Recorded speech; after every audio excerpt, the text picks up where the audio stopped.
ریاست کی جواب دہی نہیں ہے، افراد کی جواب دہی ہے، اور وہ مما رزقناہم ینفقون والی کیفیت ہے۔ تو قرآن سے آپ بات کو شروع کریں اور پھر یہ دیکھیں میرے نبی صلی اللہ علیہ وسلم نے کیا راستہ دکھایا۔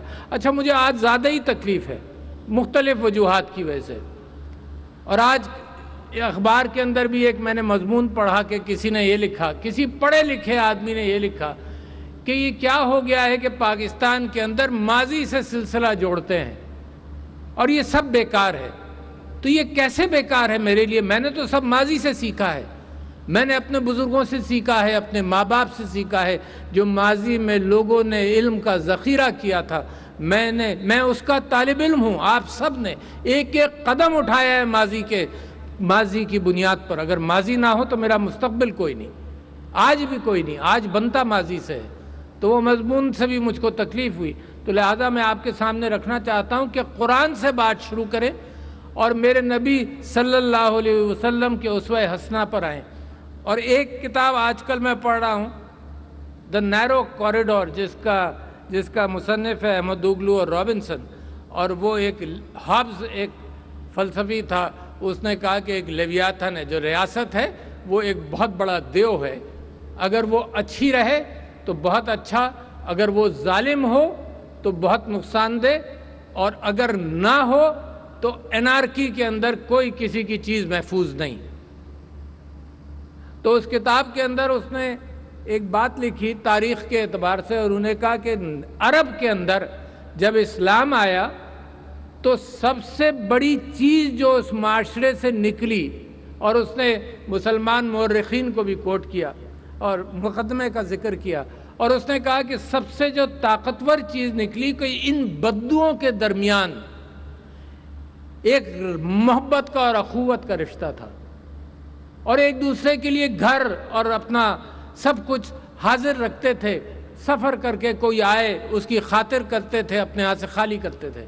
اور میرے نبی صلی اللہ علیہ وسلم نے اس بات کا بڑی اچھی طرح سے اپنی زندگی کے ذریعے میرے اور آپ کے لیے راستہ بنا دیا۔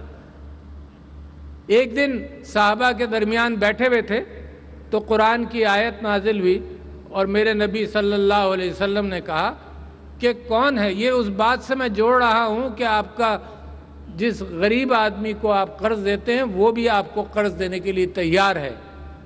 تو حضور نے فرمایا کہ تم میں سے کون ہے جو اللہ کو قرض دے گا؟ تو صحابہ کو تو بڑا تعجب ہوا کہ یہ کیا کیفیت ہے؟ تو انہوں نے دوبارہ سوال کیا کہ یا میرے نبی یہ بتائیے، ہمارے نبی آپ اس بات صلی اللہ علیہ وسلم اس بات پر وضاحت کریں کہ اللہ کو قرض کی ضرورت ہے۔ تو حضور اکرم صلی اللہ علیہ وسلم نے اس بات کو ریپیٹ کیا کہ اللہ کو قرض کی ضرورت ہے، ضرورت تو اللہ کو کسی چیز کی نہیں ہے، مگر اللہ قرض مانگتا ہے تم سے کہ تم قرض اللہ کی راستے میں جب ڈالو گے تو پھر وہ تمہیں نوازے گا، دنیا میں بھی نوازے گا اور آخرت میں بھی نوازے گا۔ تو ایک صحابی وہاں بیٹھے تھے، تو انہوں نے کہا کہ حضور اپنا ہاتھ میرے ہاتھ میں دیجئے، اور میں اور آپ صرف تصور ہی کر سکتے ہیں کہ ان صحابی کا خوشی کے مارے کیا حال ہوا ہوگا کہ ہاتھ پکڑ کر انہوں نے سوال کیا، حضور نے یہی جواب دیا۔ وہ گھر گئے، اور گھر جا کر ان کا باغ تھا بہت بڑا، بیچ میں ان کا گھر تھا، دور سے آواز دی اپنی بیوی کو کہ باہر نکل آؤ، بچوں کو آواز دی کہ باہر نکل آؤ، یہ گھر اور یہ باغ میں نے اللہ کے راستے میں قرض دے دیا۔ تو میں یہ سمجھتا ہوں میرا ماضی تو وہاں سے شروع ہوتا ہے، میرا ماضی وہاں سے شروع ہوتا ہے جہاں میرے نبی صلی اللہ علیہ وسلم کی آپ کو بہت ساری مثالیں مل جائیں گی کہ پیٹ پر پتھر باندھا، گھر میں جو تھا وہ خیرات کر دیا، گھر میں کھانے کو نہیں تھا۔ بی بی عائشہ کی مثال مل جائے گی، 5 لاکھ درہم بحرین سے آئے صحابیوں کی مثالیں مل جائیں گی، اور وہ شام تک ایسے خرچ ہوئے کہ ساتھ جو گھر میں ملازمہ رہتی تھی اس نے کہا کہ 1 درہم بھی رکھ لیتی اس میں سے تو رات کا کھانا ہمارا کچھ بندوبست ہو جاتا۔ تو یہ وہ میرا ماضی ہے جس کی بنیاد پر میں چاہتا ہوں، اور میری خواہش ہے اور آپ کی خواہش ہے کہ جو پاکستان ہے وہ اس طرف جائے۔ تو یہ کوئی چھوٹا خواب نہیں ہے، مگر اس کا راستہ میرے ماضی کے ساتھ اتنا پکا جڑا ہوا ہے کہ اسی کو دیکھ دیکھ کر میں اور آپ آگے چلیں گے۔ اور پھر یہ صرف پیسے کی حد تک نہیں تھا، وہ غریب آدمی آیا حضور کے پاس صحابی، اس نے کہا کہ جی یہ تو کیا بات ہوئی کہ آپ نے کہا کہ حضرت عثمان خیرات کرتے ہیں تو ان کو جنت کے لیے ان کے راستے بہت بڑے بڑے ہیں، میں غریب آدمی۔ حضور نے کہا کہ تم مزدوری کرو، کل جو کچھ تم نے کمایا لے کر میرے پاس آنا۔ وہ لے کر آیا تو حضور نے کہا اس میں سے کچھ چھوٹی سی چیز کسی کو دے سکتے ہو؟ اس نے کہا دے سکتا ہوں۔ تو حضور نے کہا کہ یہ حضرت عثمان کا جتنا راستہ ہے جنت کا اتنا ہی بڑا تمہارا راستہ ہے۔ جب حضرت ابو بکر خلیفہ بنے، معاف کیجئے میں اس وجہ سے آپ کو کہہ رہا ہوں کہ آج ہی میں نے اخبار کے اندر یہ بھی دیکھا کہ اپنے ماضی کی بات نہیں کرو۔ میں سمجھتا ہوں کہ کیسے لوگ ہیں، کیسے کنگال لوگ ہیں جو اپنے ماضی کی طرف نہیں دیکھتے۔ ذخیرہ میرا علم کا ذخیرہ، محبتوں کا ذخیرہ، آخرت کا راستہ میرے ماضی کے اندر ہے۔ حضرت ابو بکر فجر کے بعد 1-2 گھنٹے کہیں چلے جاتے تھے، تو حضرت عمر کو بڑی تشویش ہوئی کہ روزانہ جاتے کہاں ہیں۔ تو ایک دن وہ ان کے پیچھے پیچھے ایسے گئے کہ حضرت ابو بکر دیکھ نہ سکیں کہ عمر پیچھے آ رہے ہیں، اور وہ ایک گھر میں گئے اور 1-1.5 گھنٹے بعد نکل کر آئے، اور پھر وہ اپنے خلافت کے کاموں کے اندر مشغول ہو گئے۔ تو دوسرے دن یا شام کو یا جب بھی بعد میں حضرت عمر گئے، دروازہ کھٹکھٹایا تو وہاں ایک نابینا عورت نے دروازہ کھولا۔ تو انہوں نے پوچھا کہ یہ کون آدمی ہے؟ حضرت عمر نے پوچھا یہ جو آدمی آتا ہے صبح تمہارے پاس فجر کے بعد، تو وہ کون ہے، کیا کرتا ہے؟ تو اس نابینا عورت نے کہا کہ اچھا یہ خلیفہ کی بات ہو رہی ہے، مجھ جیسے بدنصیب ہیڈ آف اسٹیٹ کی بات نہیں ہو رہی، یہ خلیفہ اسلام کی بات ہو رہی۔ اس نے کہا کہ یہ کیا کرتے ہیں؟ انہوں نے پوچھا تو اس نے کہا کہ یہ میں نابینا ہوں، میں کچھ یتیموں کو اور بچوں کی پرورش کرتی ہوں، تو یہ آدمی فرشتہ جو آتا ہے یہ صبح روزانہ آٹا گوندتا ہے، روٹیاں پکاتا ہے، کچھ وقت گزارتا ہے اور پھر جاتا ہے۔ یہ ہے میری اسلامی ریاست، یہ ہے وہ ویژن جس کی بنیاد پر ہم ریاست میں ایک دوسرے کی فکر کرتے ہیں۔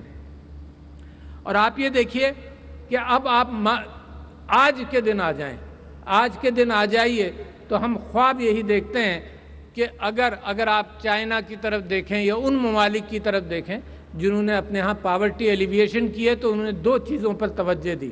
ایک توجہ تعلیم پر دی۔ میرے نبی صلی اللہ علیہ وسلم کا حکم یہ ہے کہ کسی کو روزی کا راستہ دکھاؤ کار خیر کے اندر بھی، تو انہوں نے تعلیم جو ہے وہ روزی کا راستہ ہے۔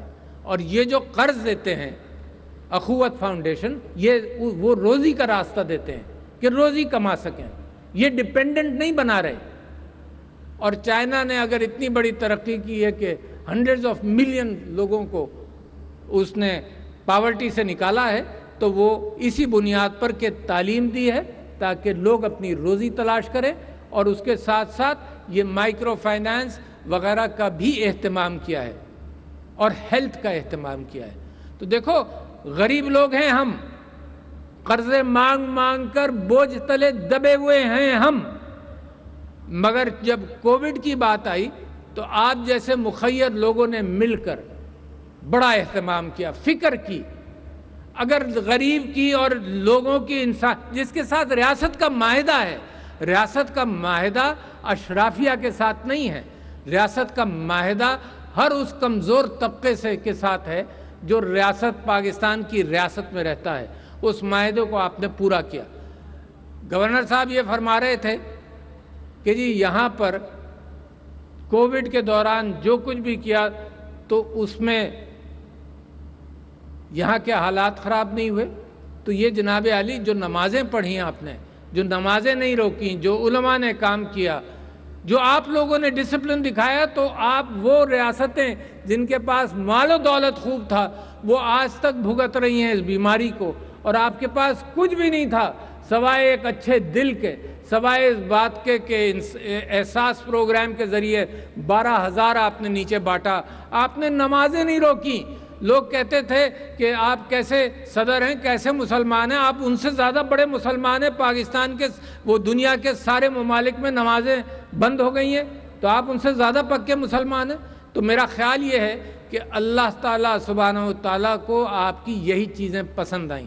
اور کیوں نہیں پسند آئیں؟ کیونکہ اصل اسلام تو یہی ہے کہ جس کے اندر آپ پسے ہوئے طبقے کو اٹھا لیجئے تو بن گئی آپ کی دنیا اور بن گئی آپ کی آخرت۔ تو میں آپ سے ذکر کرنا چاہتا ہوں اس بات کا بھی کہ جیسے یہ کام آپ نے کووڈ کے حوالے سے کیا،